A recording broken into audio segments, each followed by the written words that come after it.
الحمد لله الأكرم الذي خلق الإنسان وكرم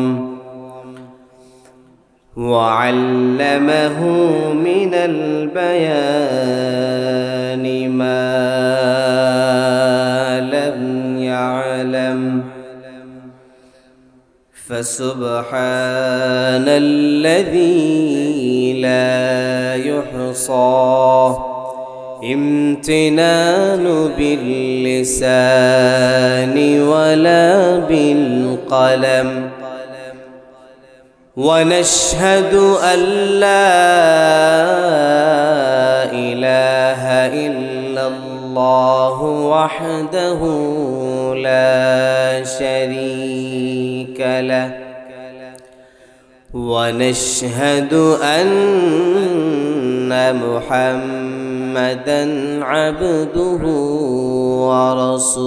ورسوله أما بعد فأعوذ بالله من الشيطان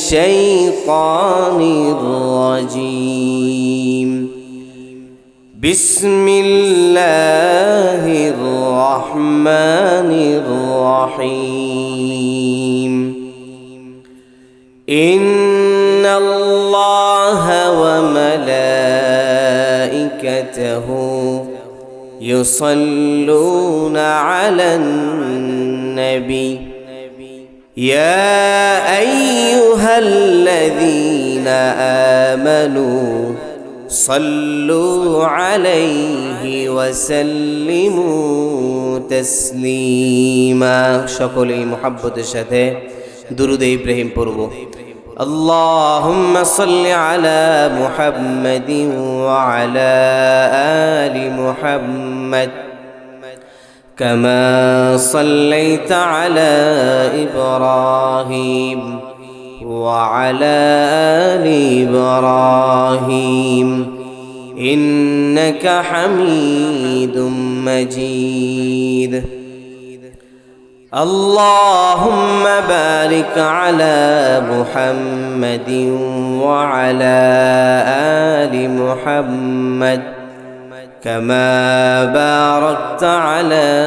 إبراهيم وعلى آل إبراهيم إنك حميد مجيد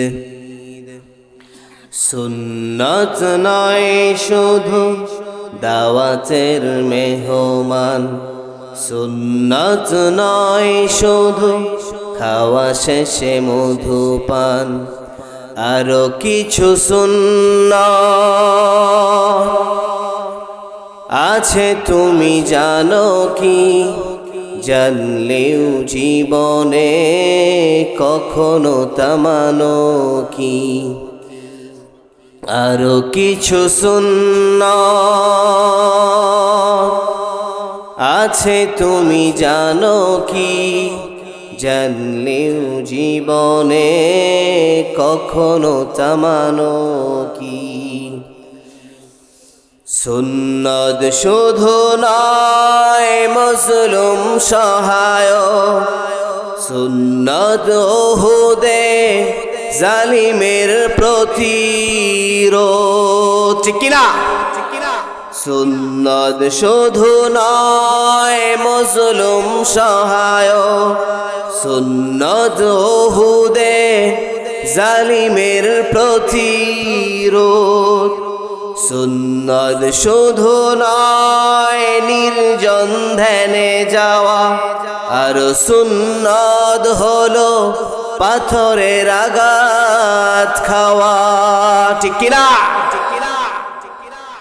মোহাব্বতে তার সুদিনের সাথী তুমি দুর্দিনেও তার পাশে থাকো কি আরো কিছু সুন্নাত আছে তুমি জানো কি জানলেও জীবনে কখনো থামানো কি, আরো কিছু সুন্নাত আছে তুমি জানো কি, জানলেও জীবনে কখনো থামানো কি।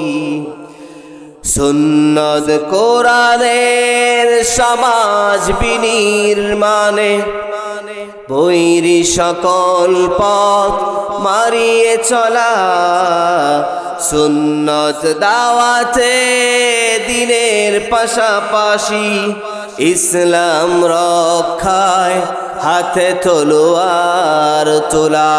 জোরে বলতে হবে ঠিক কিনা? সুন্নত কোরআনের সমাজ বিনির্মাণে, বৈরী সকল পথ মারিয়ে চলা, সুন্নত দাওয়াতে দিনের পাশাপাশি, ইসলাম রক্ষায় হাতে তলোয়ার তোলা। সুন্নত শুধু নয় নমনীয় আলাপন, সুন্নত প্রয়োজনে হুঙ্কার গর্জন। সুন্নত শুধু নয় নমনীয় আলাপন, সুন্নত প্রয়োজনে হুঙ্কার গর্জন। সুন্নত শুধু নয় মেষ চড়াতে যাওয়া, আর সুন্নত হলো রাষ্ট্রনায়ক হওয়া। মোহাব্বতে তার খালিদ ওমর আলী, আবু বকরের মতো পাশে থাকো কি, আরো কিছু সুন্নাত আছে তুমি জানো কি, জানলেও জীবনে কখনো থামানো কি। সম্মানিত উপস্থিতি, আপনারা দিনের শুরু থেকেই দেশের শীর্ষস্থানীয় উলামায়ে কেরামের জবান থেকে দ্বীনি দিক নির্দেশনামূলক কিছু আলোচনা শুনছিলেন। মাহফিলের এই মুহূর্তে আল্লাহ তাআলা আমি অদমকে আপনাদের খেদমতে উপস্থিত করে দিয়েছেন। আমিও অল্প কিছুক্ষণ আলোচনা করব। আপনারা সকলেই দিল খুলে কানগুলোকে খরগোশের মতো খাড়া করে মনের কানে আমলের নিয়তে শুনবেন তো ইনশাআল্লাহ। কে কে শুনবেন হাত তুলে আল্লাহকে দেখাই। আল্লাহ আমাদের সকলকে কবুল করুক বলে আমিন। আপনারাও দোয়া করেন যাতে করে আজকের প্রয়োজনীয় অতীব গুরুত্বপূর্ণ জরুরি দ্বীনি দিক নির্দেশনামূলক আলোচনা আমি অধমের জবান থেকে আল্লাহ তাআলা বের করে দেয়। প্রত্যেকে বলি আমিন। যেহেতু মুনতাজিমিনদের পক্ষ থেকে আমাকে কোনো বিষয় নির্ধারণ করে দেয়া হয়নি, অতএব আমি আমার আলোচনার পদ্ধতিটাই হলো একটা বিষয়ের উপর আলোচনা করা। অল্প কিছুক্ষণ আলোচনা করব, যেহেতু এশারের নামাজের পর আমি বসছি। ইনশাআল্লাহ আজকের আলোচনা হবে এশারের নামাজের পর তেলাওয়াতকৃত ফজিলতকৃত একটা সূরা আছে, যেটা এশার নামাজের পর আমল করতে হয়। জানেন আপনারা কোরআনুল কারীমে সূরা আছে কয়টা? আমার আলোচনার সিস্টেম অন্যদের মতো না। আমি কিন্তু আপনাদেরকে কথা জিজ্ঞেস করব। আপনারা যদি কথার রেসপন্স না করেন, ছাত্র যদি উস্তাদের কথায় সায় না দেয়, ক্লাস জমে? কথা বলতে হবে, ক্লাস জমে? ক্লাস জমে না। অতএব আপনারা কিছুক্ষণের জন্য কোরআনের ছাত্র, আমরা ছাত্র হইতে রাজি আছি না ইনশাআল্লাহ? অতএব যখন যে বিষয়টা জিজ্ঞেস করা হবে বলবেন তো ইনশাআল্লাহ। আল্লাহ আমাদের সকলকে কবুল করুক বলি আমিন। কোরআনুল কারীমে সূরা আছে কয়টা? 114টা। তার মধ্যে থেকে কিছু সূরা মাক্কি, কিছু সূরা মাদানী। আল্লাহ তাআলা কোরআনুল কারীমে ক্ষমতার নামে একটা সূরা দিয়েছেন। জানেন আপনারা? জানেন? মাশাআল্লাহ। সূরার নাম কি? সূরাতুল মুলক। মাশাআল্লাহ। যদি আমরা বাংলায় বলি রাজত্ব, ক্ষমতা।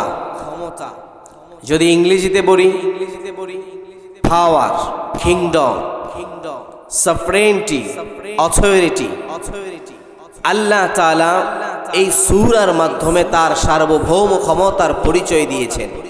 অনেকে মনে করতে পারেন হুজুর মনে হয় রাজনৈতিক কোনো দলের ক্ষমতা সম্পর্কে আলোচনা করবেন। আসলে বিষয়টা এমন নয়। আমরা আলোচনা করব কার ক্ষমতা সম্পর্কে? আরো জোরে বলতে হবে, কার? আল্লাহ তাআলার ক্ষমতা সম্পর্কে। আল্লাহ রাব্বুল আলামিন কুরআনুল কারীমের যে সূরাগুলো দিয়েছেন 114টা সূরার মধ্যে এই সূরার অবস্থান হলো 67তম। কত? 67তম। এই সূরায় আল্লাহ রাব্বুল আলামিন অনেক ফজিলত রেখেছেন। এই সূরার মাধ্যমে আল্লাহ তাআলা তার সার্বভৌম ক্ষমতার পরিচয় দিয়েছেন। বিশ্বনবী মুহাম্মদুর রাসূলুল্লাহ সাল্লাল্লাহু আলাইহি ওয়াসাল্লাম বলেছেন, যেই ব্যক্তি প্রত্যেক দিন এশার নামাজের পর এই সূরাটা তেলাওয়াত করবে, ওই ব্যক্তির জন্য এই সূরাটা আল-মানিআতুম মিন আযাবিল কবর, কবরের আযাব থেকে পরিত্রাণকারী হয়ে যাবে। বলি সুবহানাল্লাহ। সুবহানাল্লাহর আওয়াজ তো এতগুলো মানুষ সুন্দর হইল না, আরো একটু জোরে বলি সুবহানাল্লাহ। মুসলমান ভাইরা আমার,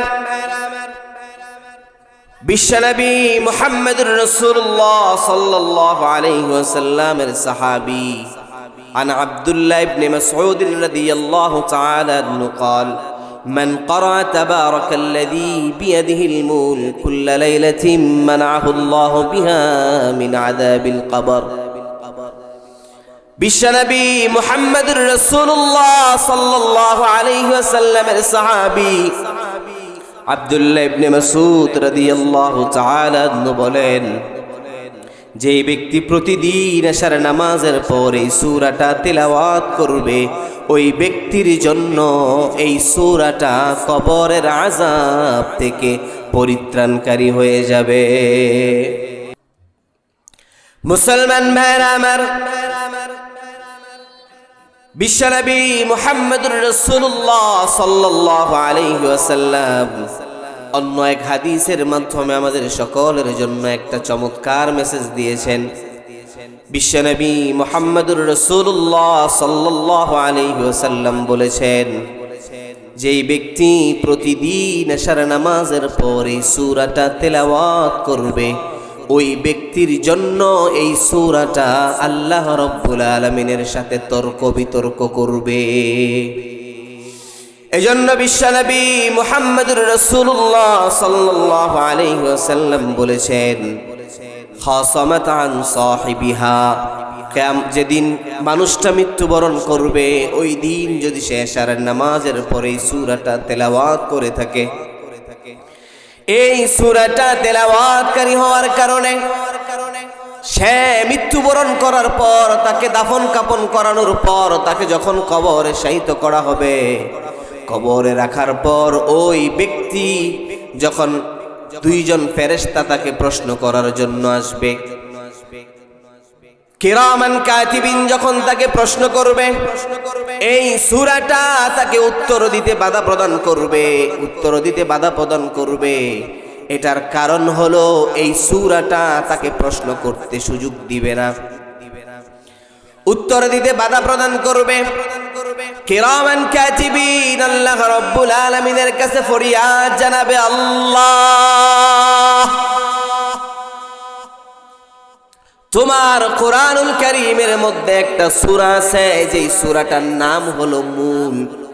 এই সূরাটা এই মাইয়িতকে প্রশ্ন করলে উত্তর দিতে দেয় না। আল্লাহ রাব্বুল আলামিন সূরা মুলকে ডেকে পাঠাবেন। আল্লাহ রাব্বুল আলামিন জানতে চাইবেন, সূরা মুলক তোমার চাওয়া কি, তোমার দাবি কি? তুমি তোমার দাবি উত্থাপন করো, তোমার দাবি মেনে না হবে। আল্লাহ রাব্বুল আলামিনের সাথে এই সূরাটা যখন তর্ক বিতর্ক করবে, ওই সময় এই সূরাটা অনেক রাগান্বিত থাকবে। সে আল্লাহ রাব্বুল আলামিনকে বলবে, আল্লাহ যদি তুমি এই মাইয়িতকে ক্ষমা করে না দাও, তাহলে তুমি আমাকে কোরআনুল কারীম থেকে মুছে ফেলো। আল্লাহ বলবে তুমি তোমার দাবি পেশ করো, তোমার কথা রাখা হবে, তোমার দাবি পূরণ করা হবে। সূরা মূল তখন আল্লাহ রাব্বুল আলামিনের কাছে ফরিয়াদ জানাবে, আল্লাহ এই ব্যক্তিটা সব সময় আমাকে তেলাওয়াত করত। বিশ্বনবী মুহাম্মদুর রাসূলুল্লাহ সাল্লাল্লাহু আলাইহি ওয়াসাল্লাম বলেন, কতক্ষণ আল্লাহ রাব্বুল আলামিনের সাথে তর্ক বিতর্ক করবে? সাহাবায়ে কেরাম রাদিয়াল্লাহু তাআলা আনহুম বিশ্বনবী মুহাম্মদুর রাসূলুল্লাহ সাল্লাল্লাহু আলাইহি ওয়াসাল্লামকে জিজ্ঞেস করলেন, ইয়া রাসূলুল্লাহ, এই সূরা মূলটা যে আল্লাহর সাথে তর্ক বিতর্ক করবে, এই তর্ক বিতর্কটা কতক্ষণ পর্যন্ত চলবে? বিশ্বনবী সাল্লাল্লাহু আলাইহি ওয়াসাল্লামের পবিত্র জবানে বললেন, হাত্তা আদখালাহুল্লাহুল জান্নাহ। আল্লাহু আকবার। বিশ্বনবী বললেন, হাত্তা আদখালাহুল্লাহুল জান্নাহ, যতক্ষণ না পর্যন্ত ওই ব্যক্তিকে আল্লাহ তাআলা জান্নাতে দাখিল করবেন, ততক্ষণ পর্যন্ত এই সূরাটা আল্লাহ রাব্বুল আলামিনের সাথে তর্ক করবে। সুবহানাল্লাহ। সুবহানাল্লাহর আওয়াজ আরেকটু আস্তে বলেন। আপনারা তো আসলেই আস্তে বলছেন। এই আস্তে বলার উদ্দেশ্য কি আসলে আস্তে বলা না জোরে বলা?